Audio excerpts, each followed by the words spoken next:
কিছুক্ষণ আগে আমি একটা লাইভ করছিলাম, তো লাইভটা করতে করতে আমার না হাত লেগে যায়, ফোন আসে একটা, সেটা ধরতে গিয়ে আমার হাত লেগে যায়, তো লাইভটা অটোমেটিক্যালি আমার কেটে বেরিয়ে যায়। তো তার জন্য এক্সট্রিমলি সরি। আর একটা কথা আমার মাথায় আসলো, সেটা নিয়ে ভাবলাম ভিডিওতে দুটো কথা বলে যাই। সেটা হচ্ছে আজকে এই গাড়িতে কারা কারা গেছে টিনের, সেটা নিয়ে একটা ধোঁয়াশা মতন রয়েছে। জানি না যারা টিনের সাথে ওতপ্রোতভাবে জড়িত আছে বা ফোনের দ্বারা কথাবার্তা বলে তারা জানে কি না। আমি অবশ্যই কালকে একটা ভিডিও নিয়ে আসছি ইন ডিটেলস, কারা গেছিলো, কেন গেছিলো, সমস্তটা তোমাদের কাছে ক্লিয়ার করব। আদৌ সেখানে বক দাদা ছিল কি ছিল না সেটা নিয়েও দুটো কথা বলবো। আর যাই হোক, এটা তো আছে, তার সাথে সাথে আমার মনে হলো আরেকটা কথা আমার স্পেশালি এইখানে বলা উচিত। আমি সচরাচর এখন দালাল যেহেতু ওকে নিয়ে কন্টেন্ট করছি না, তোর ভিডিও আমি একটু এড়িয়েই চলি, মানে যখন ফ্রি টাইম হয় তখন দেখি। তো আমার চোখে একটা ভিডিও পড়লো, সেখানে মিনা মানে টিনের সম্পর্কে কিছু কথা বলেছে। আমি একটা কথা খালি বলতে চাই ওর উদ্দেশ্যে, যে একটা কমেন্ট দেখলাম, যে কমেন্টটায় তুই লাভ রিয়াক্ট পোষণ করেছিস, প্লাস সেখানে রিপ্লাই করেছিস।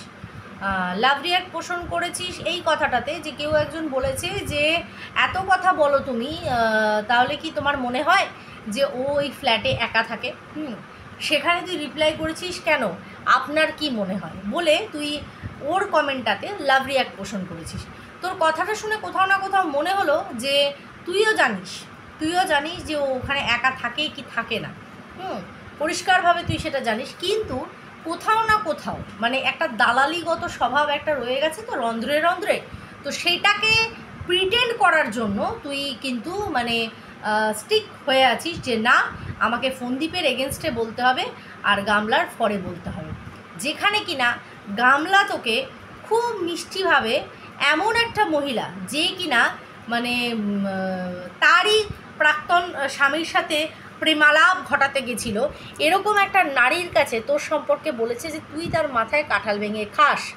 এইটা বলার পরেও সেখানেও তুই পুনরায় গিয়ে তার সাথে আবার মানে তার মনে কোথাও না কোথাও একটা জায়গা ক্রিয়েট করতে চাইছিস ও তোর কথা শুনুক, তুই রোজ ওকে নিয়ে পজিটিভ কথা বলছিস, কিন্তু এত আফসোস যে ও তোর সাথে যোগাযোগ করছে না, ও তোর কথাটা শুনছে না, কারণ ও আমাদের ডিজে মাসি মানে জলনদীপ মাসিকে কিন্তু হায়ার করে রেখেছেন।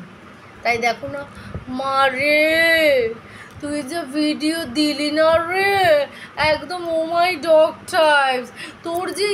তোর যে প্রতিভা, রোজ রোজ ছলক ছলক চল ছলক ছলক চল ছলক ছলক চল যায় রে, মানে এরকম ছলকে ছলকে পড়ছে, সেটা দেখে আমাদের মানে লোভ লালসা যুক্ত ঝোলটানা মাসি যে পরিমাণে মানে অ্যাপ্রিসিয়েট করে আমি বুঝে পাই না। মানে উনি স্টুডেন্টদেরকে অ্যাকচুয়ালি কি শিক্ষাটা দেন, মানে অ্যাকচুয়ালিও স্টুডেন্টদেরকে কি শেখান।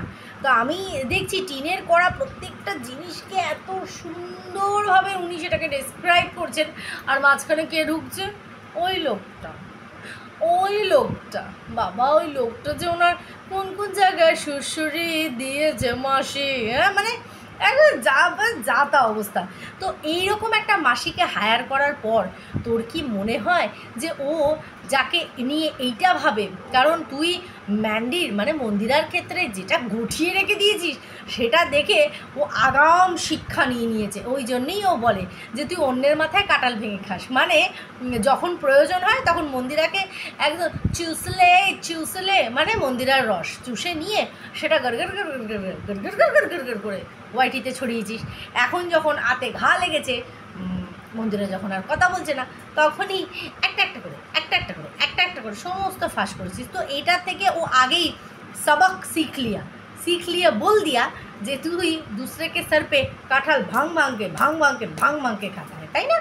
একদমই তাই, এটাই হলো আসল কারণ। তো যাই হোক, তুই যতই মানে হাত পা মার, যতই ওর হয়ে পজিটিভ ভিডিও কর, ও কিন্তু তোর বিষয় ওয়াকিবহল।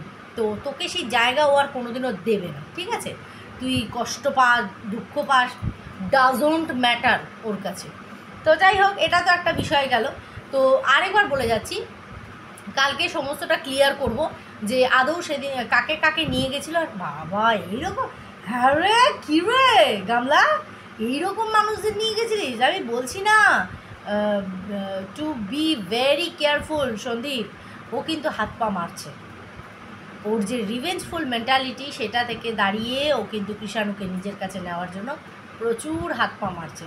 যদি অন্তর থেকে ভালোবেসে ছেলেকে কাছে চাইতো তাহলে কিন্তু ও এতটা গিয়ে ঘুরে যে এসেছে, অ্যাকচুয়ালি ও বাতকুল্লা যায়নি, তো সেখান থেকে যে ওই ধরি মাছ না ছুঁই পানির মতন ছুঁয়ে এসেছে, আর টাইটেলে এটাকে এমনভাবে দিয়েছে যাতে ওর দুটো ভিউজ হয়, দ্যাটস অল অ্যাবাউট ভিউজ। তো চলো ভিডিওটা এখানেই এন্ড করছি। কেমন লাগলো অবশ্যই বলো, ভালো লাগলে অবশ্যই কমেন্ট বক্সে কমেন্ট করো। সবাই খুব ভালো থেকো, সুস্থ থেকো।